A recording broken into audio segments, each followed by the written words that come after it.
안녕하세요. 오늘도 사연살롱을 찾아주셔서 감사합니다. 저는 경기도에 사는 30대 여성입니다. 여러분들은 꽃을 좋아하시나요? 우리 여자들 같은 경우에 꽃을 싫어하는 사람은 없죠. 별 감흥이 없는 사람은 있어도 말이에요. 저도 꽃을 좋아하는 여자 중 한 사람인데요. 그 중에서 겨울에 피우는 꽃을 좋아해요. 물론 꽃들이 각자의 이유로 아름답지만 저는 그 중에서 겨울에 피우는 꽃을 좋아해요. 겨울을 맞이하며 추위와 함께 피우는 꽃을 아시나요? 바로 아네모네예요.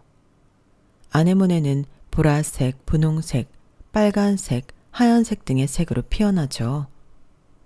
그리고 아네모네는 그리스어로 바람의 딸을 뜻하는데 그게 아네모네의 꽃잎이 바람에도 흐드러지게 떨어지기 때문이래요.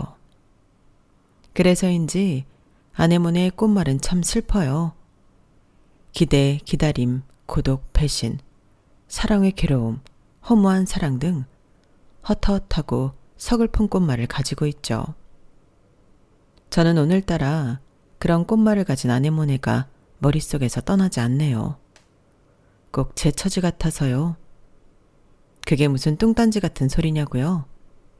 무슨 소리인지 알려드리기 전에 제가 질문 몇 가지 드릴게요. 여러분들은 배신을 당해본 적이 있나요? 혹은 배신감을 느껴보신 적은요?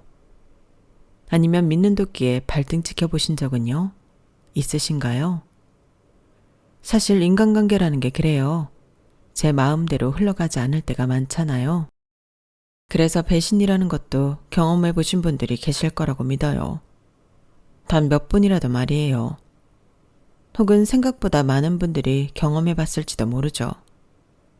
그렇게 생각하면 제가 겪은 일도 무수히 많은 사건들 중 하나라는 생각이 들어 안심이 되긴 하지만 사실 충격이에요. 그것도 저는 믿는 도끼에 발등을 찍힌 경우라 더 충격에서 헤어나올 수가 없네요. 제가 음식을 굉장히 좋아해요. 먹는 거에 진심인 사람이라 집에 식재료도 풍부하고 그릇이나 냄비도 종류별로 있어요. 그런데 그런 제가 식욕이 없더라고요. 그뿐이게요. 지금 저는 배신감과 온갖 생각으로 밤잠을 제대로 잘 수 없는 지경에 이르렀어요. 계속 뒤척이며 잠을 자지 못해요. 백색 소음을 들어도 마찬가지고요. 그러니 수면 부족으로 제정신이 아니에요. 지금 휴직 중이니 다행이지 아니었으면 사고 쳤을 거예요. 제가 미용사거든요. 이전에 불미스러운 일로 휴직을 했는데 지금 와서 보니 하길 잘했다 싶어요.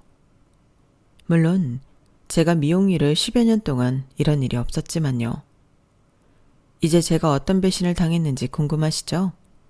전부 다 말씀드릴게요. 저는 3남매 중 둘째로 위로는 오빠가, 아래로는 동생이 있어요. 오빠와는 연년생이고 남동생과는 2살 차이가 나요. 저희 3남매는 우애가 두터웠어요. 서로 다투는 일도 거의 없었고 서로를 배려하고 위해주는 남들이 부러워하는 남매 사이였죠. 저희 남매가 그렇게 클 수 있었던 건 같은 결핍을 가졌기 때문이에요. 그거 아시나요? 같은 결핍을 가진 사람들끼리는 서로 돈독해질 수밖에 없다는 사실을요. 물론 저희는 남매니까 동일한 환경에서 자랐으니까 비슷한 결핍이 있는 건 당연해요. 하지만 저희 남매는 그 결핍의 모양과 무게가 같았다고 할까요? 게다가 그 결핍으로 만든 욕구까지 닮았죠. 그래서 저희 남매는 서로를 더 잘 이해할 수 있었어요. 그런 유련을 공유한 사람들처럼 말이에요. 그럼 여기서 말씀드릴게요. 저희 남매의 가장 큰 결핍은 바로 엄마예요. 저희 남매를 키운 건 주 양육자는 저희 아빠와 친할머니 둘 뿐이에요. 오직 2분이 저희 남매를 키우고 보살폈죠. 엄마는 거기에 없어요. 어릴 때 찍은 사진에도 엄마는 찾아볼 수 없죠. 그럼 저희 엄마는 어디에 있었냐고요? 늘 방 안에 있었어요. 작은 골방에 늘 누워 있었어요. 아직도 기억이 나요. 그 방의 온도가 말이에요. 차가웠어요. 그리고 습했죠. 그 방이 늘 그늘이었거든요. 그리고 엄마는 우리 남매가 자기를 깨우면 신경질을 냈어요. 그러면서 할머니를 불렀죠. 애들 좀 데려가요. 날카로운 목소리로 소리를 질렀어요. 그럼 할머니가 혀를 차며 저희를 방 밖으로 끌고 나온 뒤에 문을 쾅 닫았죠. 그리곤 썩을 년 그랬어요. 그러니 행복을 담는 사진 속에 저희 엄마가 있을 수 있을 리 없었죠. 엄마는 자격 미달이었어요. 우리 남매 중 한 명도 엄마에게 제대로 안겨본 사람이 없어요. 따뜻한 말 한 번 들어본 적이, 아니, 따뜻한 눈빛 한 번 받아본 적이 없어요. 그러니 우리 남매에게는 엄마는 가족이 아니었어요. 엄마는 그냥 우리 집, 저 방에 있는 사람이었죠. 그래도 엄마인 건 알았어요. 아빠가 말해준 것도 있지만 신기하게 핏줄이고 엄마라는 건 알았어요. 다만 세상에 빛을 보게 해준 사람, 그 이상도 그 이하도 아니었어요. 게다가 저희 엄마는 제가 5살 때 죽었어요. 그런데 오빠도 저도 엄마가 죽었다는 것을, 이제 세상에 없는 사람이라는 것을 알면서도 울지 않았어요. 슬프지 않았던 것 같아요. 그만큼의 애착이 없어서였을까요?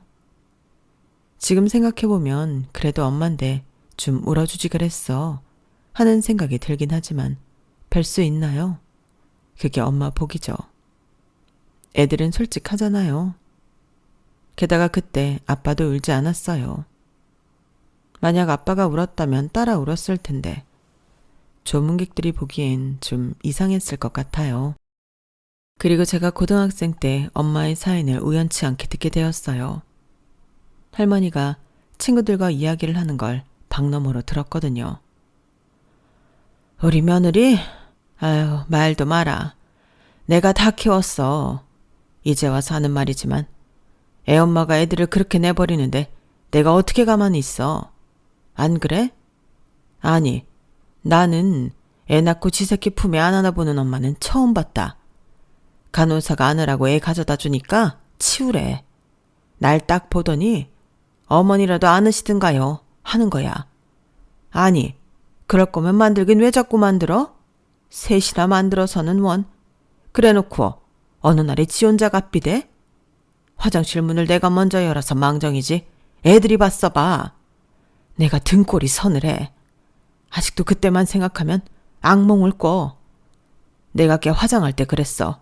다시는 보지 말자고.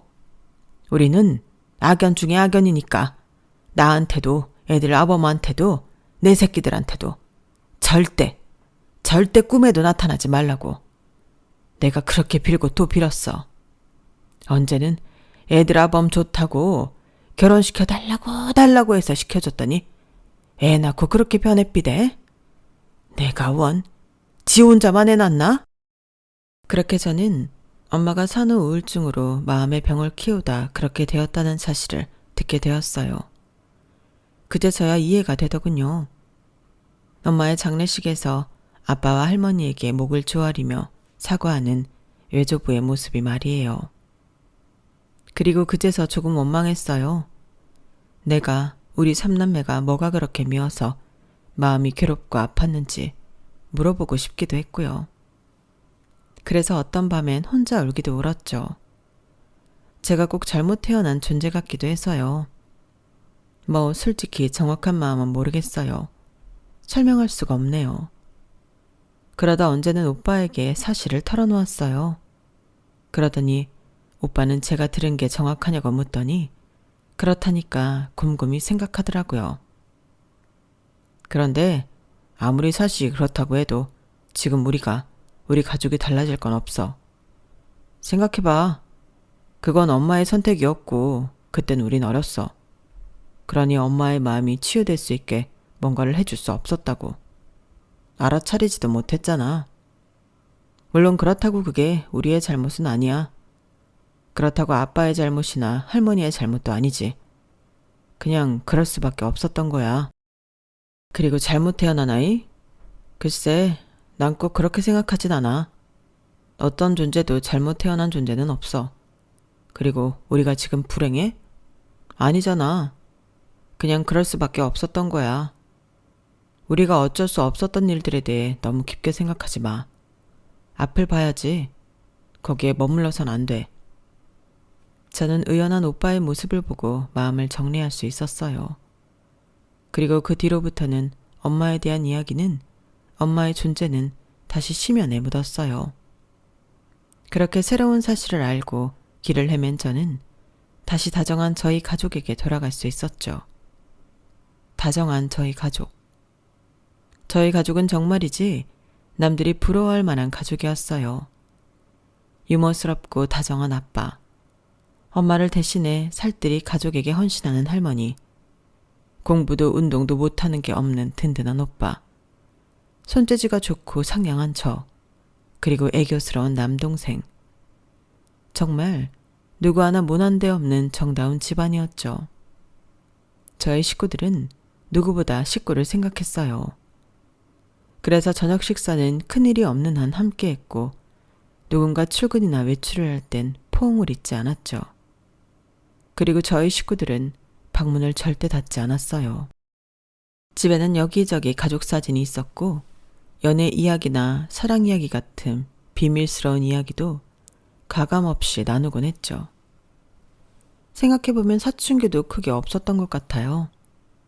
저는 고등학생이 되어서도 아빠와 자주 데이트를 했거든요. 주로 제 옷을 사러 가거나 영화를 보거나 했죠. 그 모습은 제 주변에서도, 군인이셨던 아빠 주변에서도 놀랄 노자였어요. 그러면서 다들 부러워했죠. 물론 소풍을 가서 도시락을 싸와야 할 때나 학부모 면담 때 다른 친구들은 엄마가 도시락을 싸주고 면담을 오잖아요. 그게 부러울 때도 있었어요. 하지만 크게 갈망하진 않았어요. 맞아요. 갈망까진 아니었어요. 저에겐 그런 것들을 해주는 할머니가 있고, 저는 할머니를 무척 좋아하니까요. 저희 할머니는 무척 따뜻한 분이셨어요. 제가 초경을 했을 때가 기억나는데, 그때 할머니는 저를 안으며 눈물을 흘렸어요.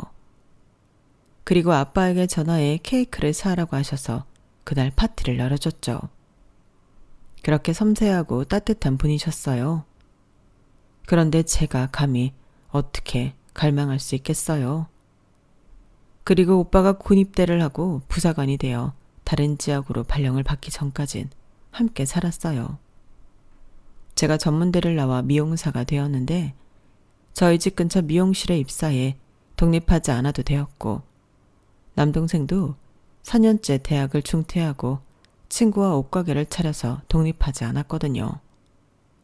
그리고 오빠는 주말만 되면 저희 본가로 왔죠. 빠지지 않고 매주 왔어요. 그렇게 저희 가족에는 유지되었는데 이상하게 3남매의 연애 사업은 늘 빨간불이었어요. 특히 오빠는 연애만 하면 헤어졌는데 그 사유 중 하나가 오빠가 매주 본가에 간다는 이유였어요. 왜? 저희 식구는 여자친구를 이해할 수 없었죠. 주말에 집에 가는 게 이상해? 그랬어요. 그리고 저는 아빠와 오빠만큼 좋은 남자를 만나고 싶어 했는데 그게 잘 되지 않았죠. 이상하게 저한테는 아들 같은 남자만 걸리더라고요. 마지막으로 막내는 가족과 일이 먼저여서 연애를 잘 안 했어요. 귀찮아하는 것도 같았고요. 그래서 아빠가 참 걱정이 많았어요. 자기 죽기 전에 결혼은 할 거냐며 우스갯소리를 하기도 했죠. 하지만 그런 저희에게도 저에게도 봄이 찾아왔어요. 제가 한눈에 뿅 간 사람이 생긴 거예요. 상대는 저희 미용실에 다니는 한 손님이었어요. 그 손님은 저희 단골로 2주에 한 번 미용실에 와 커트만 했죠. 처음부터 제 고객이었어요. 하지만 방문할 때마다 미용사를 지정하진 않아서 매번 제가 머리를 해주진 않았어요. 그러다 원장님이 제가 그분을 좋아하는 걸 알아버린 거예요. 미소 씨, 그 고객님 좋아하는 거 맞죠? 내가 보니까 알겠던데. 그럼 내가 밀어줄 테니까 잘 되면 한턱 쏴요. 그러시더니 원장님이 그 뒤로 그 고객님이 오면 저한테 보내더라고요. 그렇게 한 석 달을 저만 그 고객님 머리를 다듬었어요. 그러면서 저는 이 고객님이 건축업에 종사하신다는 사실과 혼자 산다는 거, 싱글이라는 거, 데이트를 해본 지 오래되었다는 걸 알았죠. 그리고 다음 만남 때 펌을 추천했어요. 그런데 거절하더라고요. 어차피 안전 못 쓰면 망가질 거라고요. 저는 아쉬운 마음에 고개를 끄덕이고 머리를 자르기 시작했어요. 그런데 손님이 이런 말을 하는 거예요. 그런데 남자들이 연애만 하면 파마를 한다는데 왜 그러는 거예요? 저는 그런 말을 하는 게 너무 귀여워서 막 웃었어요. 그리고 저도 모르게 말했죠. 그럼 손님도 파마하시겠네요. 저랑 연애하시면. 그리고 쨍 하고 제가 제 말에 놀라 가위를 떨어뜨렸어요. 그러니 손님이 괜찮냐고 하는 거예요. 저는 당황해서 정신없이 머리를 커트하고 줄행랑을 쳤어요. 계산도 못하고 말이에요. 그리고 다음번에 손님이 또 오셨는데 그때 제가 한 말 기억하냐고 제가 은근히 물었어요. 그러니 기억한다고 해요. 그래서 그럼 끝나고 뭐 하냐고 물었죠. 그러니 당황한 표정을 짓는 거예요. 아, 전 연애할 생각이 없어서 이렇게 말하더라고요. 그렇게 제 사랑도 끝났구나 싶었어요. 고객도 잃고요. 원장님한테도 망연자실하며 말하고 위로주까지 마셨어요. 그런데 2주 뒤에 또 그 손님이 온 거예요. 그리고 이번에는 저한테 머리를 받겠다고 했어요. 그래서 제가 이번에도 커트하면 될까요? 물으니 이번엔 펌을 한다고 해요. 그래서 연애하시는구나 이렇게 생각하고 2시간을 멍한 상태로 펌을 했거든요. 그런데 이 손님이 저한테 끝나고 어디 가냐고 묻더라고요. 그래서 집에 간다고 하니까 식사를 하자고 해요. 저는 너무 놀라서 아무 대답을 못했어요. 그러니 그 손님이 자기 머리를 가리키는 거예요. 연애하면 파마한다면서요? 그래서 제가 끄덕이니까 뭐라고 하는 줄 아세요?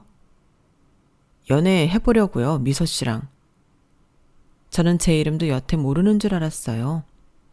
그래서 정말 너무 놀랐는데 그 와중에 기쁘기는 엄청 기뻐서 고개를 세차게 끄덕였어요. 그렇게 저는 그 손님과 연애를 시작했고 연애는 순조로웠어요. 정말 제가 바라는 아빠 같고 오빠 같은 사람이었죠. 아니, 어쩌면 제가 사랑하는 콩깍지에 씌어서 비교조차 못한 것일 수도 있는데 단 한순간도 아빠나 오빠와 비교되지 않더라고요. 이게 정말 사랑인가 싶었어요. 그래서 연애 6개월 만에 제가 프로포즈 했어요. 출근할 때 가장 싱싱하고 아름다운 꽃으로 다발을 주문하고 퇴근하면서 받아와 남자친구 차에 오르자마자 꽃을 건넸죠. 그리고 결혼해달라고 했어요. 그러자 남자친구가 당황해요. 제 예상과 다르게 말이에요. 꽃다발도 받지 않고 머리만 극적이더니 그냥 차를 몰았어요. 제가 조금 삐져서 아무 말도 안 하고 창밖만 보니까 공원에 차를 세우더니 할 말이 있다고 했어요. 남자친구의 표정이 어두웠어요.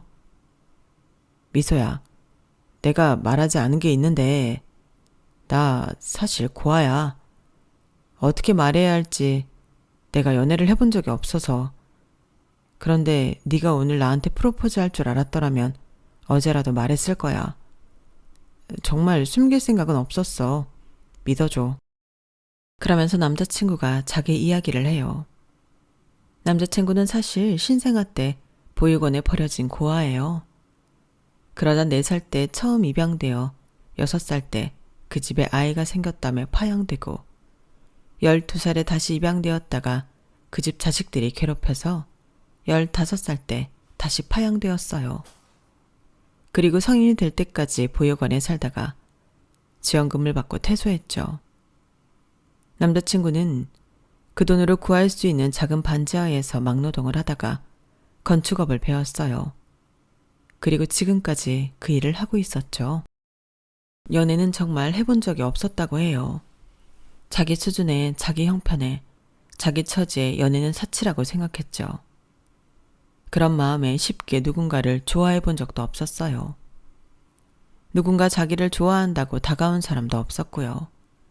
그러다 제가 눈에 들어온 거예요. 처음엔 엄청 고민했어요. 저한테 상처 줄 걸 뻔히 알아서 남자친구는 걱정이 많았어요. 그러다 보육원 친구에게 자기의 마음을 털어놓았는데 보육원 친구가 덜컥 화를 내더래요. 그럼 난 결혼을 어떻게 했니? 해냈니? 내 와이프가 날 불쌍하게 봐서? 아니면 내 와이프가 무슨 대단한 마더 테레사라서? 너 웃긴다. 우린 뭐 부모도 없으니까 사랑도 하지 말라는 거야? 그런 법이 어딨어? 있으면 말해봐. 너 지금 그 사람 놓치면 평생 지금처럼 혼자 사는 거야. 네가 이러니까 친구가 나밖에 없지. 너 당장 그 태도부터 고쳐. 그래서 용기를 냈어요. 남자친구 말로는 예약을 당겨서 미용실에 방문했다고 해요. 저는 남자친구의 진심 어린 고백에 남자친구를 안아주었어요. 나도 마더 테레사는 아니야. 그냥 오빠가 좋은 거고 오빠면 되니까 결혼하자고 한 거야. 지금 내가 오빠 이야기를 듣고 당황스러운 건 예상하지 못했기 때문인데 그렇다고 낙담할 건 없어. 나도 엄마가 없거든. 5살 때 돌아가셨는데 거의 없던 거나 다름없어. 서로 각자의 아픔이 있는 거 아니겠어? 그러니까 괜찮아. 그렇게 저희는 서로의 이야기를 실컷 털어놓은 뒤 결혼을 약속했어요. 그리고 며칠 뒤 남자친구와 둘이 아빠를 찾아뵈었죠. 다짜고짜 결혼을 하겠다고 말했어요. 그리고 남자친구 이야기를 털어놓았죠. 그러자 저희 아빠는 제 예상과 다르게 반대를 했어요. 남자친구를 돌려보내고 저한테 적어도 상대는 온전한 가족이 있어야 하지 않겠냐고 말하더군요. 그래서 제가 처음으로 아빠의 말에 반기를 들었어요. 그래도 아빠는 돌처럼 끄덕없더라고요. 그리고 제 친구들도 반대했어요. 제가 뭐가 모자라서 고아랑 결혼하냐는 소리까지 듣고 저는 모든 사람과 연락을 끊고 짐을 챙겨 남자친구 집으로 갔죠. 그렇게 보름 있었나? 그러니 아빠가 다시 집으로 오라고 해요. 그래서 결혼 허락하는 거 아니면 안 간다고 하니까 결혼하라고 하더라고요. 그렇게 어렵게 얻어낸 결혼을 하고 저는 조금 걱정했어요. 아빠가 집안에서 반대한 결혼이잖아요. 그래서 혹여나 제 남편을 나쁘게 대할까 걱정이었어요. 그런데 걱정과는 다르게 아빠도 그렇고 할머니도 그렇고 저희 남편을 사위로 대해줬어요. 마음을 열어준 덕분에 저희 남편도 저희 식구의 일원이 될 수 있었죠. 단란하게 가족들끼리 식사도 하고 아빠와 셋이 데이트도 하고 가족끼리 여행도 다니고요. 남편 덕분에 여행은 참 많이 다닌 것 같아요. 남자가 한 명 늘었다고 여행이 가뿐해지더라고요. 그리고 제가 시댁이 없잖아요. 그래서 그런 스트레스도 안 받았어요. 시댁살이에 대한 이야기를 친구들이 하면 이해를 못했죠. 그러더니 친구들이 하나둘 제 처지를 부러워하더라고요. 자기도 차라리 남편이 고아였으면 좋겠다나 뭐라나. 그땐 정말 우습기도 하고 시댁살이를 경험하는 친구들이 안쓰럽기도 하고 그랬어요. 여튼 저는 제 결혼 생활에 불만이 하나도 없었어요. 그리고 그건 남편도 마찬가지일 거라고 확신했죠. 그러다 재작년 저희 할머니가 당뇨로 돌아가셨어요. 저에겐 엄마 같은 할머니가 돌아가시니 저는 눈앞이 캄캄하고 머리가 아득했어요. 앞으로 어떻게 살아가지? 큰 기둥을 하나 잃었다. 이런 기분이었죠. 하지만 그때도 남편이 있어서 버텼어요. 남편이 참 든든하게 제 곁을 지켜주었거든요. 남편은 제때 식사를 챙겨주고 물티슈로 얼굴을 닦아주고 그랬어요. 조금 남사스럽나요? 그래도 전 너무 고마웠어요. 그런데 웃긴 일이 일어났어요. 바로 그렇게 다정했던 제 남편이 변한 거예요. 어떻게 변했냐고요? 너무 차갑고 냉담하게 변했어요. 매일 저를 깨워주고 늘 고맙게 아침밥을 먹어주던 남편은 온데간데 사라지고 저보다 일찍 일어나 아침밥도 먹지 않고 출근을 해버렸죠. 그뿐인 줄 아세요? 제가 저녁을 차려두고 기다리는데 남편은 오지 않았어요. 늘 10시나 되어서 집으로 돌아왔죠. 그것도 술에 취해서 말이에요. 저희 남편, 술이라곤 입에도 못 대는 사람이에요. 그런데 무슨 이유인지 매일 술을 마시고 늦게 집에 들어오더라고요. 그리고 집에 들어와서는 저를 본체 만취하더니 소파에 누워 잠을 자는 거예요. 그러니 매번 나누던 따뜻한 대화나 포옹, 그런 것도 사라졌죠. 그래서 저는 집에서 혼자 밥을 먹고 혼자 장을 보고 혼자 청소를 하고 뭐든지 혼자 했어요. 그러던 어느 날, 그날도 어김없이 소파에서 자는 남편을 보고 한숨을 푹푹 쉬면서 안방에 들어가 침대에 누웠어요. 그런데 그날따라 눈물이 나더라고요. 그래서 소리내서 엉엉 울어버렸어요. 그러니 남편이 안방으로 들어왔어요. 왜 그래? 시끄러워서 잠을 못 자겠잖아. 저를 보고 그렇게 말하더라고요. 저는 그게 서러워서 더 크게 울었어요. 그러니 남편이 한숨을 쉬면서 안방문을 닫아요. 그리고 현관문이 열리는 소리가 들리더라고요. 방을 나가보니 남편이 이미 집을 나갔더라고요.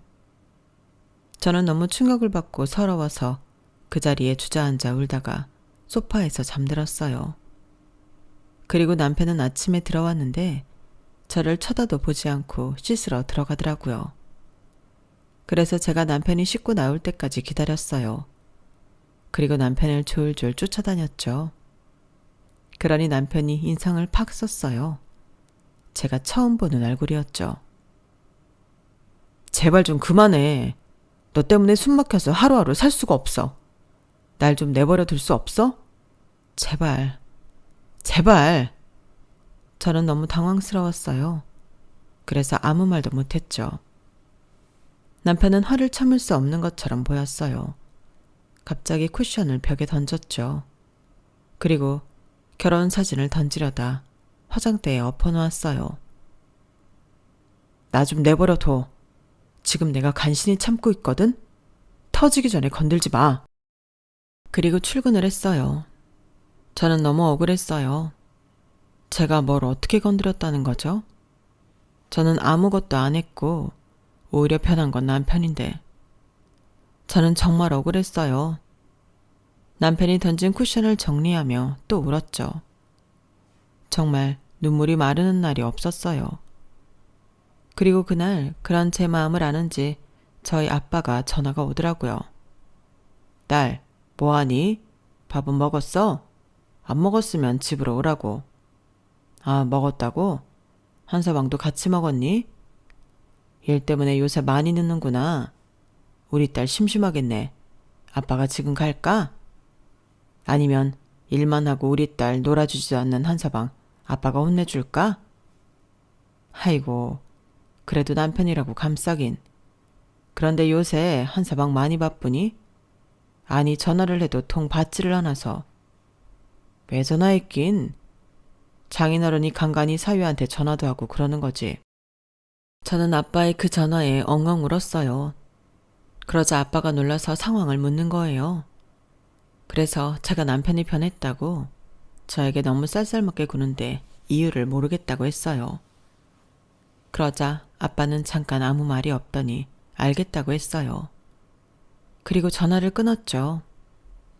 저는 아빠가 해결해 줄 거라고 생각해서 남편을 기다렸어요. 그런데 남편이 와서 어떻게 했는지 아세요? 온 집안 물건을 다 부셨어요. 그릇이며 액자며 화병이며 깨질 수 있는 것들은 다 벽에 던졌죠. 남편은 던지고 저는 비명을 지르고 난리도 아니었어요. 그리고 그때가 저녁 10시가 넘어서 결국 경찰이 왔어요. 경찰이 남편을 저지하고 남편을 체포하려고 했어요. 그래서 제가 별일 아니라고 제발 남편 좀 풀어달라고 그랬어요. 그러니 경찰이 미심쩍은 표정으로 저를 보다가 남편을 풀어줬어요. 그리고 저는 주민들에게 사과를 하고 현관문을 닫았어요. 그리고 뒤를 보는데 난장판이 된 집에 한숨이 나오고 이 지경을 만들고 취해서 자는 남편의 두 숨이 나오더라고요. 저는 밤새 집을 치웠어요. 그리고 남편을 침대로 옮기고 남편이 일어나길 뜬 눈으로 기다렸죠. 저희 남편 알람이 필요 없는 사람이거든요. 그날도 어김없이 6시에 눈을 뜨더라고요. 제가 일어났냐고 북엇국을 끓여놨으니 먹으라고 했어요. 아니 됐어. 당신이 거기에 뭘 넣었을 줄 알고. 독약이라도 탔을 것 같아. 못 먹겠어. 그리고 또 운 거야? 정말 지겨워. 언제까지 그렇게 울 건데? 운다고 뭐가 해결돼? 달라져? 당신 때문에 이제 우는 여자는 지긋지긋해. 앞으로 내 앞에서 울지 마. 울었던 거 티내지도 마. 얼굴 치워. 짜증나고 메스꺼려. 비켜. 화장실 갈 거야. 남편이 그 말을 하면서 일어나는데 저는 터져버렸어요. 남편에게 빽 소리를 질렀죠. 당신 대체 왜 이러는 거야? 내가 뭘 그렇게 잘못했길래 이렇게까지 하는 거야?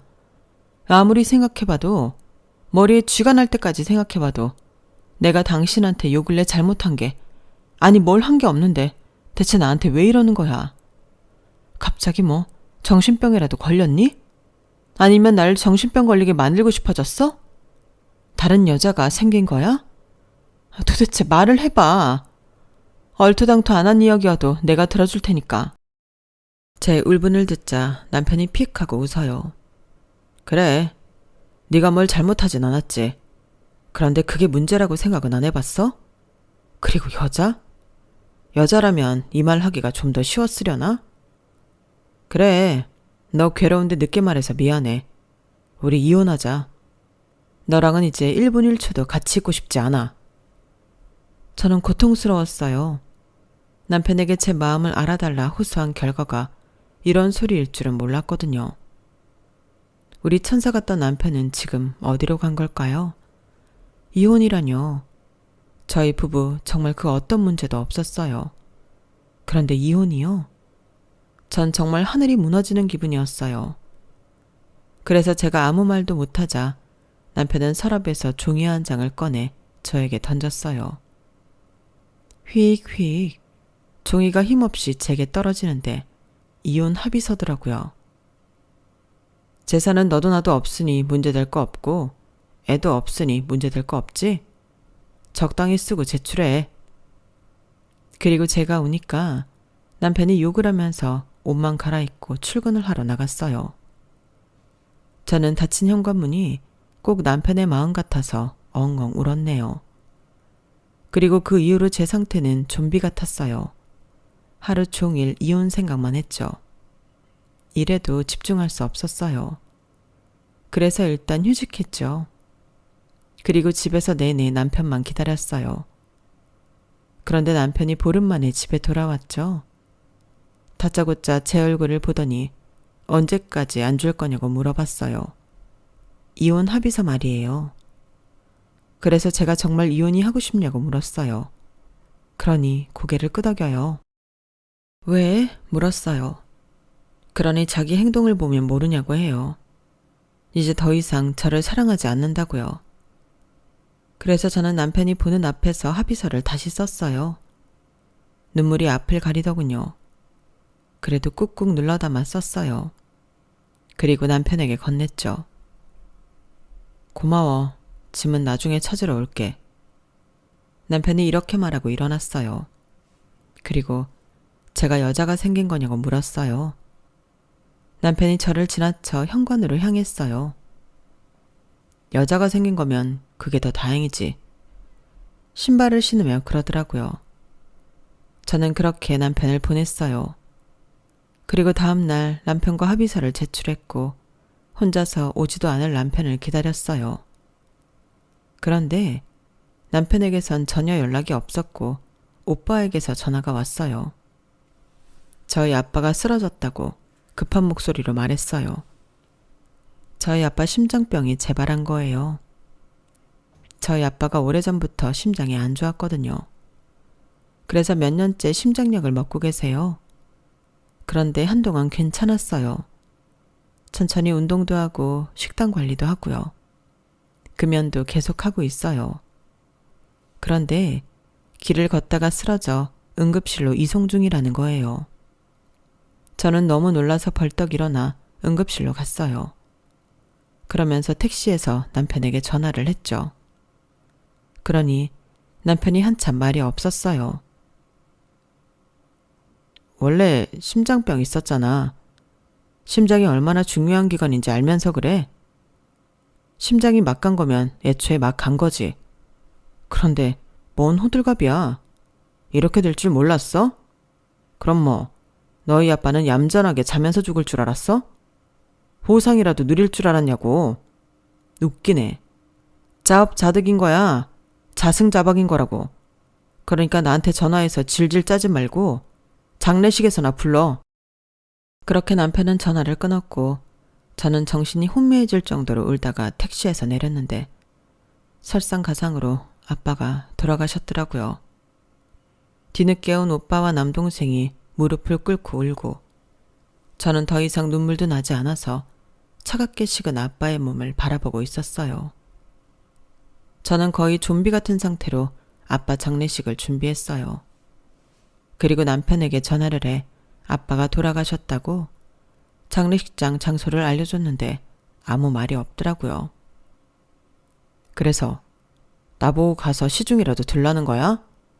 우리 지금 이혼 조정 중인 거 잊었어?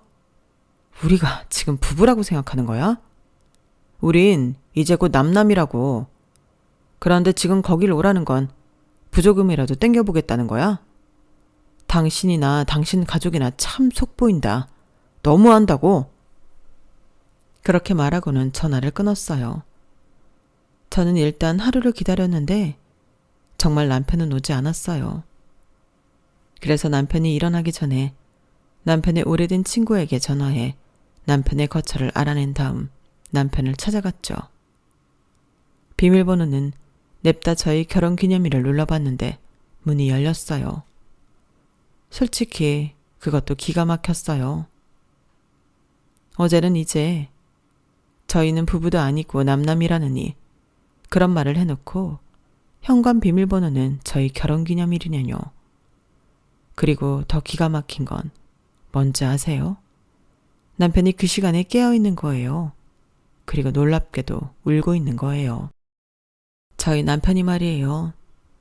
그 큰 덩치로 어깨를 흔들며 울고 있다가 문이 열리는 소리에 덜컥 놀라 저를 보더군요.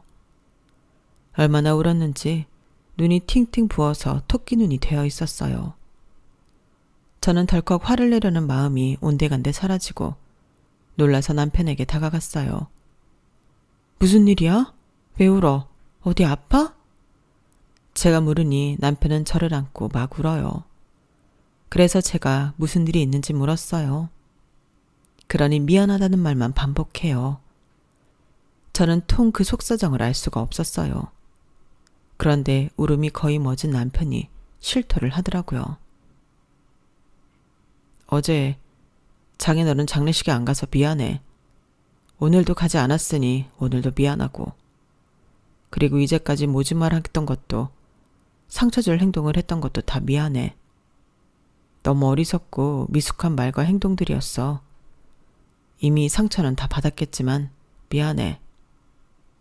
하지만 용서해달란 건 아니야. 이혼을 물러달라는 말도 하지 않을게. 내가 어떻게 무슨 자격으로 그런 말을 할 수 있겠어. 내가 너한테 어떤 상처를 줬는데. 그래도 이 말은 믿어줄래? 단 한순간도 널 사랑하지 않은 적이 없었어. 앞으로도 그럴 거고. 저는 그게 대체 무슨 말이냐고 물었어요. 그러니 남편이 한숨을 푹 쉬더니 아빠 얘기를 해요. 장인어른 처음에 우리 반대하셨잖아. 내가 고아라서 말이야. 그리고 우린 그 역경을 딛고 결혼을 했지. 아니, 했다고 생각하지. 하지만 그게 다가 아니었어. 그러면서 남편은 아빠가 자기를 엄청 지독하게 싫어했었다고 말하는 거예요. 한 번도 자기를 사위로 생각한 적이 없었다고요. 그리고 차근차근 저에게 이야기를 해줬어요. 결혼을 하기 전날 11시나 돼서 아빠가 남편을 찾아왔어요. 남편의 자취방을 이리저리 둘러보더니 한숨을 푹푹 쉬었어요. 그리고 아빠는 침대에 걸터 앉았어요. 남편은 눈치를 보다 테이블 앞에 앉았고요. 기껏 지낸다는 데가 이런 데면 말은 다 했고, 차도 지난번에 받고 구형 그랜저 중고로 산 거 맞지? 그럼 이제껏 모은 돈은 얼마나 되나? 고하니까 따로 부양할 가족도 없을 거고, 사는 거 보니 달리 나가는 데도 없을 것 같은데. 아, 아니다. 말하지 마. 들으면 괜히 심란할 것 같다. 내가 오늘 찾아온 건 너한테 당부할 말이 있기 때문이야. 우리 미소, 엄마는 없지만 그의 모자라지 않게 사랑받으며 큰딸이야. 너도 알겠지만 그런 애가 뭐가 모자라서 너 같은 고아를 만나 결혼을 하겠다는 건지 애비로서 도무지 이해가 되지 않는데, 나는 말이야, 우리 미소가 꼭 사랑받은 놈에게 시집가길 바랐어. 그래야 서로 사랑을 주고받으며 살 수 있으니까 말이야. 너처럼 사랑도 모르는, 받아본 적도 없고 준 적도 없는 놈한테 보내기는 아직도 싫다 이거야. 그리고 왜 너처럼 부모 없는 애들은 막노동에서 머무르는 거냐? 건설업 현장직이라지만 쉽게 말하면 막노동이잖아. 가방줄 짧은 건 말할 것도 없고, 그래도 우리 미소는 전문대로도 나와 밥벌이 하는데, 그래도 전문대는 나와야지 요즘 시대에. 그리고 난 네 인상도 싫다. 부모 없는 거 티내는 것도 아니고 칙칙하고 어두워서는. 삶의 불행을 네가 다 짊어지고 사니? 아니잖아. 그렇게 아빠는 쉬지 않고 남편을 비난했어요. 남편은 처음 보는 아빠의 모습에 당황해서, 그리고 자기조차 그렇게 생각하고 있었기 때문에 고개를 조아렸죠. 그리고 아빠는 지금 당장 생활기록부를 보여달라고 했어요. 그래서 남편이 노트북으로 생활기록부를 보여주자 아빠는 한참을 읽었어요. 솔직히 저희 남편 학교생활 참 성실하게 했어요. 반장이나 부반장을 할 성격은 아니었어 그러진 않았지만 결석 한 번, 조퇴 한 번 없었고 성적도 우수했죠. 대학을 가지 않은 건 순전히 학비 때문이었어요. 기타 생활비나 대학을 가면 만만치 않잖아요. 그런데 아빠가 노트북을 휙 남편에게 건넸어요. 이거 다 너 고아라. 불쌍해서 이렇게 적어둔 거다. 난 안 믿는다. 원래 보고 배우는 게 엄청 중요한 거거든. 그리고 결혼을 해서는 남편을 무시하는 건 기본이었어요. 식당에 가면 매번 인원수를 남편을 제외하고 말했죠. 그리고 수저나 물을 주지 않기도 했고요. 저와 떨어뜨려 제일 끝 모서리에 앉히기도 했어요. 그땐 몰랐는데 남편이 이야기하니 새록새록 생각나더라고요. 그리고 저는 매번 그런 자리에서 아빠가 계산을 한 줄 알았는데 남편이 했다고 해요. 남편이 계산한 걸 이제껏 아빠가 생색낸 거였어요. 그뿐만 아니라 아빠는 제가 없을 때 가감없이 남편을 비난했죠. 제가 남동생과 부엌에서 식사 준비를 하고 있을 때 주로 그랬다고 했어요. 요새 후원금 받으려고 저런 방송하는 가난뱅이들이 많더라. 너는 그런 방송하자고 요청 안 받아봤니? 아, 하긴 저런 방송도 특별한 사연이 있거나 애가 참 착하거나 그래야 방송을 하지. 안 그래? 너는 이도저도 아니잖아. 그냥 구하라고 다 방송하진 않겠지. 그리고 뭐 하나 아빠 성에 차지 않는 행동을 하면 족보 없는 놈들이 뭐 그렇지 뭐. 별 기대도 안 했다. 내가 왜 이런 애한테 내 귀한 딸내미를 허락했는지 내가 미쳤었지. 지금이라도 이혼해. 알겠냐? 하셨어요. 그리고 최근 할머니 장례식에서는 이런 일이 있었어요. 둘째 날이 지난 새벽이었는데요. 남편이 옆에서 절 잘 보살피다 절 재우고 혼자 밖에서 담배를 태우고 있었어요. 그런데 아빠가 슬그머니 오셨어요. 머리도 큰 놈이 장인어른 앞에서 담배나 뻑뻑 피우기는 빨리 꺼라. 남편이 아빠의 말에 담배를 끄고 또 죄인처럼 고개를 숙이고 있었어요. 그 모습을 보더니 아빠는 혀를 쯧쯧 차고 손가락질을 했죠. 남자가 이렇게 자신감이 없어서야 그러니 오늘도 이러지. 원래 둘째 날이 사람이 제일 많이 오는데 그중에 이 손님은 한 명도 없었다. 너는 참 이래저래 도움이 안 되는구나. 우리 딸에게 할머니는 그냥 할머니가 아니야. 엄마이자 할머니지. 그걸 아는 놈이 이런 식으로 굴어? 돈도 안 되고 널 대체 어떤 식으로 예뻐해야 하냐? 너는 정말 내 인생에도 내 딸 인생에도 하등 도움이 안 된다. 정말 내 딸이 네 어떤 부분을 보고 결혼을 하겠다고 한 건지 뭐 책이라도 잡은 거 아니냐? 어디 한번 말 좀 해봐라. 남편은 그 어떤 말도 하지 못하고 폭격 같은 아빠의 말을 들었어요. 그리고 저한테 말하기를 그날 이후로 결심했다고 해요. 이혼을 하겠다고요. 그게 저를 위해, 본인을 위해, 아빠를 위해 가장 좋은 선택일 것 같다고요. 그래서 그랬다고 해요. 저에게 모질게 대한 거, 모진 말을 한 거 다 정떼게 해서 이혼해도 후련하게 하라고 그랬던 거래요. 그 말을 저는 믿고 싶으면서도 온전히 믿을 수 없었어요. 저에겐 천사 같은 아빠가 그런 짓을 했으리라 상상도 못했으니까요. 그러자 남편이 편지를 내밀더군요. 아빠가 결혼 전에 자기를 찾아왔을 때 돌아가기 전에 준 거래요. 저는 천천히 그 편지를 읽어봤어요. 아빠의 글씨체가 맞았고 그리고 거기에 써있는 내용은 감히 제가 상상도 못할 것이었죠. 내가 내 사위가 된 이상 이것들은 지켜줘야 한다. 절대적으로 우리 집에 복종해라. 너처럼 족보 없는 고아에게 우리 집은 너무 과분하다. 그러니 복종해라. 어떤 일이든 군소리 말고 해라. 남자가 하늘이 아니라 너에겐 처가가 하늘이다. 절대 내 뜻을 내세우지 마라. 내가 볼 때든 보지 않을 때든 무조건 말 못하는 개처럼 살아라. 아니, 개보다도 못하게 살아라. 배운 것 없는 내 말을 다 들어줄 만큼 내 딸은 착한 딸이니 그걸 믿고 나대지 마라. 그리고 매달 50만 원을 내게 입금해라. 이유는 내게 말하지 않아도 알겠지. 네가 장인에게 50만 원은 줄 수 있는 남자라는 걸 보여라. 아니면 자격이 없는 것이다. 마지막으로 네 부모를 찾아라.